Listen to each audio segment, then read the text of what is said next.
Cape Breton, an island long known for its music, its fishing, and its hard-working people. But this year, when the Harper government brought in laws to single out low-paid workers across Canada, it made the lives of Cape Bretoners even tougher. Diane Finley, Minister of Human Resources, believes seasonal workers across Canada have it far too easy. That's why the government has cracked down on EI. Today, I'm pleased to announce improvements to employment insurance to make it work better for Canadians. Can you explain why the changes to employment insurance are needed? And you know, there's a lot of Canadians that rely on this, so they're listening carefully to what you're saying here. EI has been too attractive, shall we say. That's a disincentive. And we know that if people work part-time, often that part-time job can lead to a full-time position. So why would we demotivate people? We've made a change. We've made a change that will allow them to keep 50 cents on every dollar they earn. Louisbourg, Cape Breton, a small town dependent on tourism, the fishing industry, and its seasonal workers. Irene McMullen has worked in the fishing industry all her life, as did her father. She works here at the A&L fish plant, cutting and weighing fish. Until this year, EI helped her survive. The new program is supposed to benefit us. And the only way it would benefit us if we were making $25 an hour. We don't work out west. I work in a crab plant.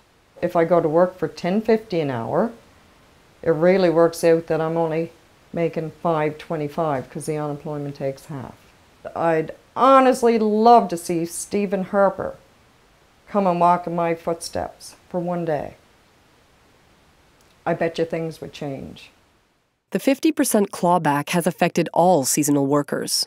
This is the plant I've worked at now for 13 years. No problems with EI. This is the first major change in the EI system that has drastically affected me in my yearly income or weekly income because of the 50 cents on the dollar clawback. So I'm working twice as many hours for the same amount of money I was getting last year. I worked 31 hours and I only get a pay for like 17.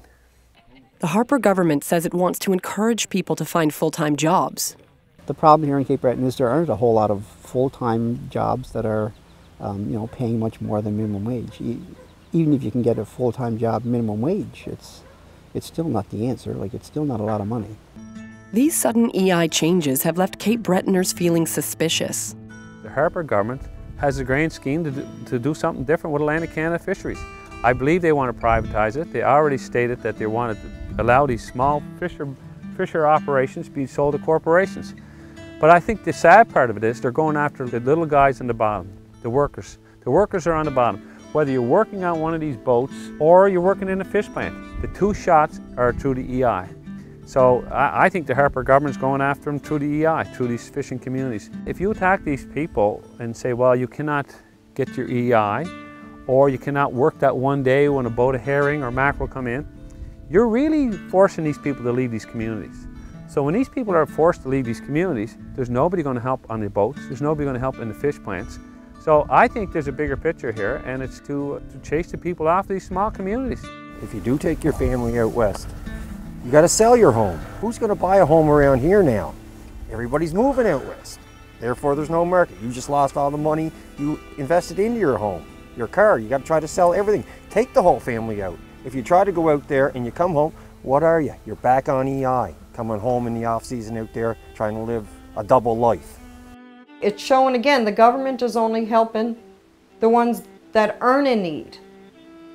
The lower class people, the lower paid people, we're like little ants and they're walking on us. They don't care about us.